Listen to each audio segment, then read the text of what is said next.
Hey everybody, it's Pastor Matt, and I wanted to just give you a little brief insight as we get ready for this upcoming series on Leviticus. And I know for some, it's still kind of like, how is this going to work? Is this going to be like every Sunday is just a drag? No, I actually think it's going to be a huge blessing because it all zeroes in on what it means to be holy. And to be perfectly candid, I think as Christians in the 21st century in the Pacific Northwest, holiness is a little foreign to us, even though it's replete throughout the Bible. I think it sometimes is it's different for us because, again, we're contemporary, we care about our culture, we're a little bit more grafted into the society that we live in, and so the idea of setting something apart is uncommon. It's just a little different for us, and the idea of being in the pursuit of holiness is less a theme that we hear nowadays as Christians, where we used to hear it a lot more 20 years ago, 25, 30 years ago. And so I think it's going to be really valuable. And I'm not talking about the kind of holiness that sounds like legalism and control. I'm talking about the holiness that enriches the heart and the soul, that realizes that God has given a best for us, and in that we maximize life.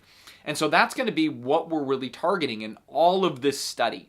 Now, in light of that, we're also celebrating the season of Lent, right? But we're giving it a spin, and instead of saying, don't do something to kind of share in the sufferings of Christ during that season, we're saying, no, it's not about suffering. Rather, it's about setting something apart as uncommon and special during that season, which is why I keep calling it Leventicus, right? Because that's the essence of it. So this is where I want you to be thinking through, what is it that you're going to set aside as holy starting on Wednesday, March 6th, right? So it's coming up here really soon, all the way through to the Thursday before Easter Sunday, because that's kind of when Lent officially ends. What are you going to set aside as a holy thing? So I'm going to tell you mine. I have two things that I'm really kind of zeroing in on. One is when it comes to the internet, I am only going to use it for church and education, school. Stuff for me because I'm working on another degree right now. And so that's it. I'm not going to check the news on the internet. I'm not going to just like, I'm bored, I'm going to figure out this. I'm not going to dig up miscellaneous facts when I hear something, just like, I should look into that more. I'm not going to do any of that. I'm not going to surf eBay like a madman for used books, which is a big thing to me. None of that. Like I'm just going to use it for church-related research and academic-related research. And if I'm going to check the news, I don't ever watch the news on TV. Like, it's not my thing, but that's where I'll get the news, or I'll get the newspaper and that's where I'll get the news. But I'm not going to use the internet for that. So I'm just setting aside the internet as holy. The other is going to be in my car, back and forth from work and places. I'm going to set the inside of my car apart as holy. So I'm only going to listen to Christian music, or I'm just going to pray. I'm just going to have meditative time, that kind of thing, but nothing else, And I'm kind of tapping into that Philippians chapter 4 of really just saturating my mind with God things, because I know that is healing and that is sustenance for my life. And I know that after 6 weeks of doing this, I'm going to feel much better. I mean, that's the most amazing thing. It's like going on a whole food diet after you've just been eating crud, right? You're just going to feel better. And so that's why I go back to holiness is life enriching. So I want you to be thinking through, because I want everybody at Redemption to do this. I think this is a very spiritual opportunity. It's a very kind of spiritually enlightening time. And I want everybody to do it. And it can be in any number of veins. I mean, some may be in the dealing with crud in our lives that we want to see removed, right? That might be the thing that you address.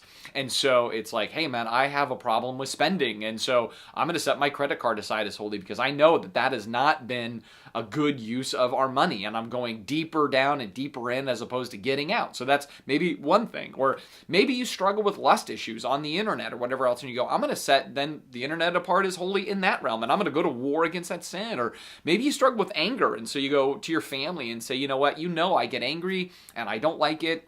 So we're going to make the spare room kind of a holy space, and when I start getting angry, I'm going to go into there. Or if I start to get angry, I want you guys to say, hey, we love you enough to point you in the direction of the holy room where you can go and go to God about your anger.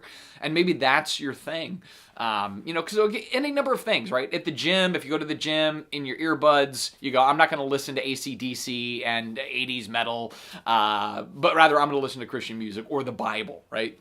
Something like that. But again, the sky's the limit. Maybe it's your marriage. marriage. You go, we're not making time for one another spiritually or emotionally or even physically. And the Bible speaks to all of those things, that they're important within marriage. And so you say, I'm going to set aside our marriage as holy. I'm going to set aside the marriage bed as honorable, as it says in Hebrews 13. Or we're going to pray together because we don't do that. Or again, sky's the limit, right? Whatever you set aside as holy. A room in your house just for you to go and pray from 7 to 7:30 and read your Bible. And every day, that little window is a holy time. But please, I can't stress it enough. I think this is a critical thing for us as a people, for us as a church, and for modern Christians. Again, I'm realizing more and more that holiness is a less talked about topic. There's less books written on it. We kind of talk a lot more about transparency and honesty and the grittiness of life and how we're all messed up, which is really true. But I don't want us to forget that holiness is what heals those things.